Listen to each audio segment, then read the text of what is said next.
can see I'm driving right now, trying to avoid getting pulled over. Yeah, I'm not supposed to be doing this, but I decided to since my camera died. So I'm doing this on my phone. Taking a 30-mile drive to pick a friend, 30-mile drive back home, so we can start working on this truck.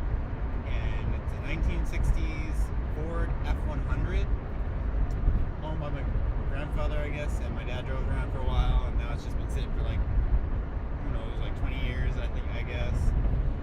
It's not in the best condition, but it's fixable, if we could say that.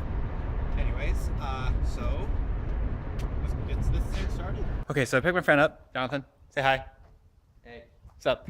Okay, and we didn't get much done. I mean, we got some done. Cleaned up this yard here. Cleaned up the shop that we're probably gonna use. And the truck's back there. Dug out the tire a little bit. Didn't do much. Dug out that bush though. Got a lot accomplished. So yeah, vlog day one. We'll probably work on it in a week or two. Laters.